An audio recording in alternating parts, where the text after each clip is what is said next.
Olá, meus queridos paroquianos virtuais, sejam muito bem-vindos. Hoje nós vamos falar sobre o Catecismo da Igreja Católica. E eu tenho aqui na minha mesa alguns exemplares do Catecismo, né? O Catecismo da Igreja Católica, o famoso amarelinho. Eu tenho aqui o Catecismo de São Pio X e eu tenho aqui o Catecismo Romano. Tenho também o Yucat. E eu poderia colocar uma pilha de outros catecismos aqui. Mas a grande questão é o seguinte: padre, qual é a diferença entre o catecismo de São Pio X, que tanto falam, e o catecismo da Igreja Católica? Qual é o melhor? Qual é o que eu devo usar? Qual é o que é o certo? Qual é o que é errado? Então, você está curioso? Me acompanhe até o fim, porque esse assunto é de suma importância para nós católicos. Então, é o seguinte: existe um movimento na igreja que, não digo da igreja, mas na igreja, né, de algumas pessoas, de alguns grupos, que querem contrapor ou dizer que esse catecismo aqui, juntamente com esse, que são catecismos muito antigos, esse aqui é o catecismo romano, feito logo após o Concílio de Trento, é o catecismo do Concílio de Trento, e esse aqui é o catecismo de São Pio X, feito no início do século XX, né, 1905, agora não me recordo exatamente a data. E que aqui estaria a verdadeira doutrina da Igreja, e esse daqui teria deturpações, etc. Olha, gente, eu peço assim, com muita humildade, com muita caridade mesmo, que a gente tenha atenção àquilo que nós seguimos. Veja bem, o magistério da Igreja, ele está acima de nós. O magistério da Igreja é aquele que tem assistência do Espírito Santo. Foi aos apóstolos que Nosso Senhor disse, antes da sua ascensão: quem vos ouve, a mim ouve. E quem são os sucessores dos apóstolos? Os sucessores dos apóstolos são os bispos. É o Papa, que é o sucessor de São Pedro, e todos os bispos do mundo são sucessores dos apóstolos. E o magistério da Igreja, que são os bispos em comunhão com o Santo Padre, o Papa, eles nos transmitem a doutrina da fé, eles nos dão o ensinamento segundo aquilo que Jesus ordenou e pela assistência do Espírito Santo. Ora, a doutrina que foi definida no Concílio de Trento, que está presente aqui de modo mais profundo nesse catecismo que foi feito para os padres e não para os leigos, tá? Não estou dizendo que você é leigo não pode ler, mas ele foi escrito para os padres. E esse aqui, que é um resumo bem simples que São Pio X fez para os leigos. Esse aqui, sim, foi escrito para os leigos.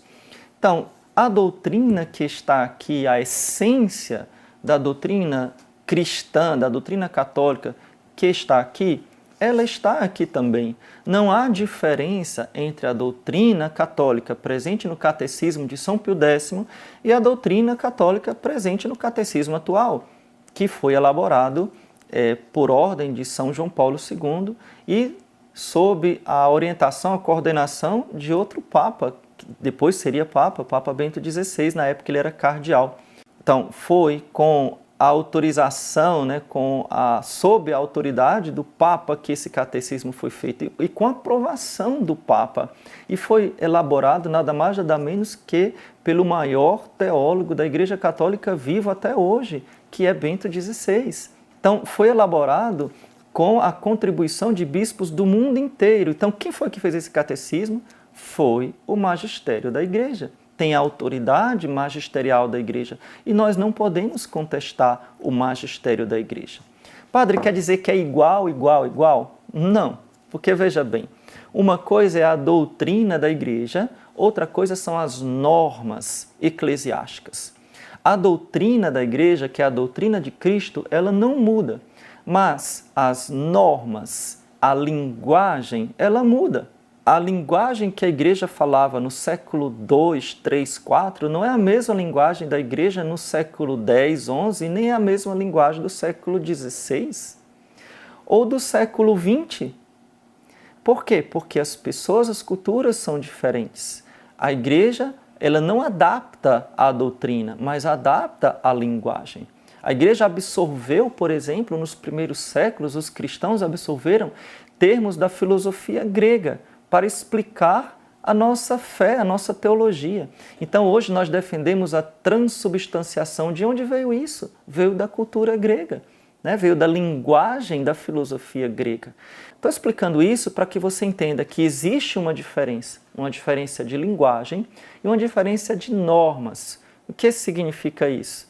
Que as normas da igreja também vão mudando.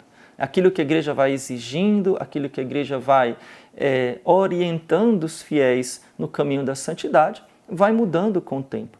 As normas do Catecismo de São Pio X não são as mesmas normas que os cristãos seguiam na antiguidade. Né? Normas que eu digo de lei. Então, eu posso dizer que entre o Catecismo e outro existe um livro chamado Código de Direito Canônico.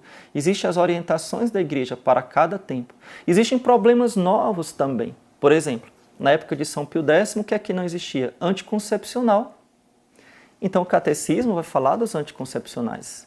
Né? Então vão surgindo problemas novos, vão surgindo novas respostas que a igreja vai dando. Outra coisa importante é que, como esse catecismo foi feito para os leigos, ele é feito de forma bem simples, perguntas e respostas, e bem objetivas. Eu gosto muito, porque é muito preciso, é muito objetivo, como era costume se falar naquela época. Então, ele é maravilhoso, eu aconselho, se você não tem, compre, vale a pena.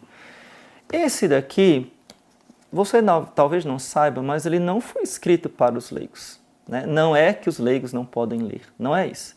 Mas ele foi escrito como um texto base que serviria de subsídio ou de fonte para que os bispos nas suas dioceses elaborassem os pequenos catecismos para cada diocese. Como se fosse um livro de estudo para o catequista, para o padre ou para o bispo, tirar daqui um resumo.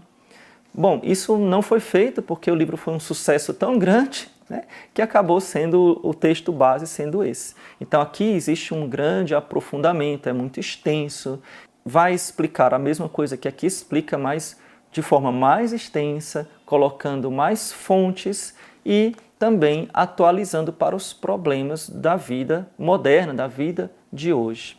Uma outra diferença que eu já falei é que esse aqui é em perguntas e respostas, esse aqui é de forma dissertativa. Agora, que fique bem claro que aquelas normas, tá, disciplinares que valiam para esse catecismo, nem todas valem para este catecismo.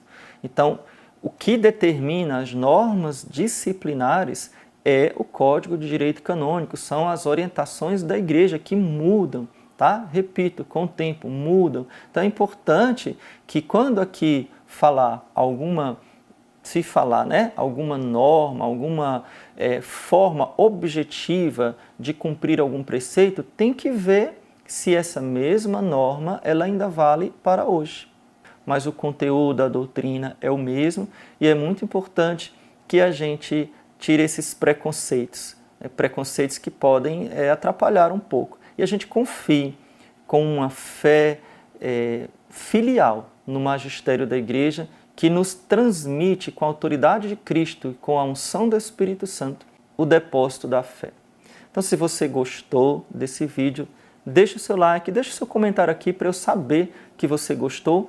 Coloque as suas perguntas também. Muitas vezes, pelas perguntas, eu faço outros vídeos e pode ter certeza que eu lhe garanto, eu leio todas as perguntas, embora eu não consiga responder todas, mas eu leio todas as perguntas.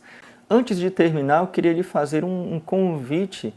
Eu tenho um perfil no Instagram e eu sei que muitos de vocês que me seguem aqui também têm Instagram. Então, eu vou deixar aqui o link para você me seguir também lá no Instagram. Lá no Instagram eu consigo interagir muitas vezes com mais facilidade com vocês, a gente consegue conversar, né? A gente consegue se ver melhor do que aqui pelo YouTube, tá bom? E eu posto coisas diferentes lá daquelas que eu coloco aqui no YouTube. Então, te espero também lá no Instagram. Deus te abençoe, louvado seja nosso Senhor Jesus Cristo, para sempre seja louvado, e sua Mãe Maria Santíssima.